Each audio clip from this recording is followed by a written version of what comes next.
2015-ci ildə Azərbaycanda inflyasiya bir rəqəmli səviyyədə olacaq. Bu barədə Azərbaycan Mərkəzi Bankının 2015-ci il yanvar-iyun ayları üçün pul siyasəti icmalında deyilir. İcmalda bildirilir ki, hesabat dövründə çörək məmulatları və yarmalar 9,5%, yağ və piylər 11,8%, meyvələr 10,5%, qəhvə, çay və kakao isə 9,4% bahalaşıb. 2015-ci ilin birinci yarısında kənd təsərrüfatı məhsullarının istehsalçı qiymətlərində 8,7% artım müşahidə olunub.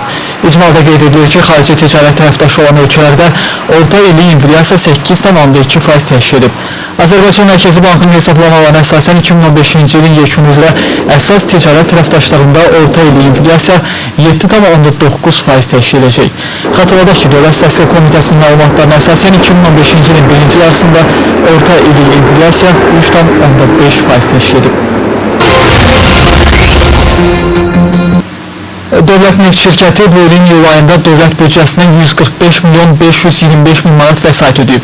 SOCAR-dan verilən məlumata görə ümumilikdə cari ilin yanvar-iyul aylarında büdcəyə 874 milyon 255 min manat transfer edilib. Bundan əlavə bu ilin iyul ayında SOCAR Dövlət Sosial Müdafiə Fonduna 11 milyon 173 min manat vəsait köçürüb. Ümumilikdə 2015-ci ilin yanvar-iyul aylarında isə şirkətin Dövlət Sosial Müdafiə Fonduna etdiyi ödəniş 80 milyon 957 min manata çatıb. Bakıda iş vaxtının özəl sektorda saat 7:30-8:00-da, bank sektorunda isə saat 10-dan başlanması tövsiyə olunur. Bu barədə Əmək və Əhalinin Sosial Müdafiəsi Nazirliyi özəl sektorda fəaliyyət göstərən işə götürənlərə və bankların rəhbərlərinə müraciət edib. Əsas məqsəd şəhərdə ictimai nəqliyyatın iş rejimini normallaşdırmaq, avtomobil yollarında tıxacların yaranmasına şərait yaratmamaq və sərnişin daşımalarında yol hərəkətinin təhlükəsizliyini yüksəltməkdir. Tövsiyənin icrasını təmin etmək üçün işə götürənlərə əmək qanunvericiliyinin tələblərinə riayət etmək tapşırılıb. Tapşırığa əsasən, işçinin əmək müqaviləsində nəzərdə tutulmuş iş vaxtının başlanması vaxtının dəyişdirilməsi, onun əmək şəraiti şərtlərinin dəyişdirilməsi kimi qəbul edilməməlidir. OPEC 2015-ci ildə dünyanın neftə olan tələbat artımı proqnozunu iyul qiymətləndirməsinə müqayisədə sutkada 90 min barel artırıb. Bu barədə təşkilatın avqust hesabatında bildirilir. Hesabatda deyilir ki, bu il Rusiyada neft hasilatı artacaq, Qazaxıstan və MDB ölkələrində düşəcək, lakin Azərbaycanda neft hasilatı stabil qalacaq. 2016-cı il olan proqnoz 100 min barel artırılıb və indi təşkilatın proqnozuna görə gələn il dünyanın neftə olan tələbatı 2015-ci ilin səviyyəsindən sutkada 1,34 milyon barel çox olacaq və sutkada təqribən 94,4 milyon barel təşkil edəcək.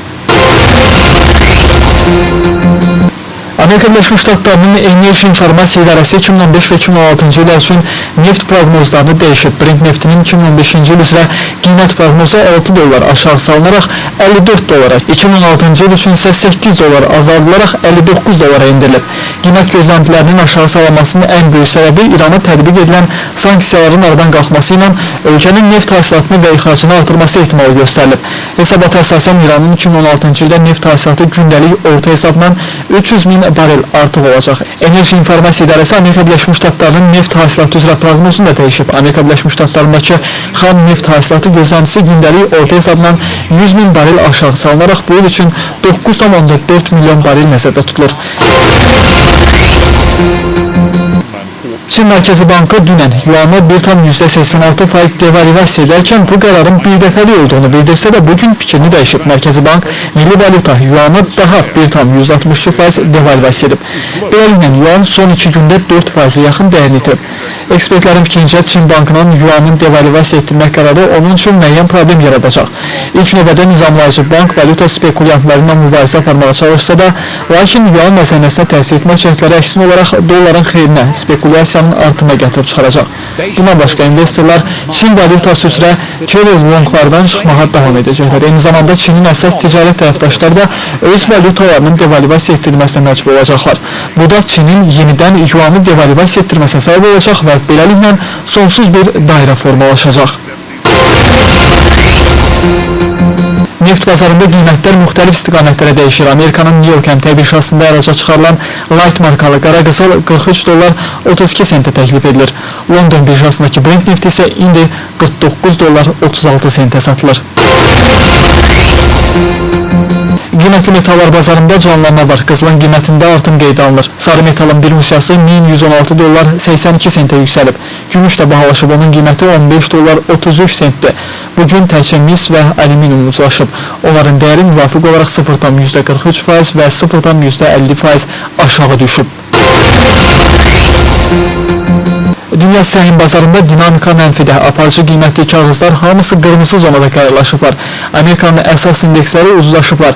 Yaponiyanın Nikkei 225 indeksində dəyəri düşüb. Avropanın səhm bazarında səhmlər daha çox itkinlə üzləşib. Almaniyanın daxısı 2,62%, Britaniyanın FTSE 100 isə 2%-ə yaxın ucuzlaşıb. Valyuta bazarında dollar bir qədər möhkəmlənə bilib. İndi avro dollar 1,10-dən 1130'dur. Dollar yen 124'dan 162, funt sterling dollar isə 1,10-də 5570'ə mübadilə olunur. Azərbaycan manatının digər valyutalara nisbətən Mərkəzi Bankın müəyyənləşdirdiyi məzənnələr isə belədir. 1 dollar 1 manat 5 qəpikdən cüzi ucuzdur. 1 avro 1 manat 16 qəpikdir. Rusiya rublu 1,16 qəpik, Türk lirəsi isə 38 qəpik yaxın mübadilə olunur.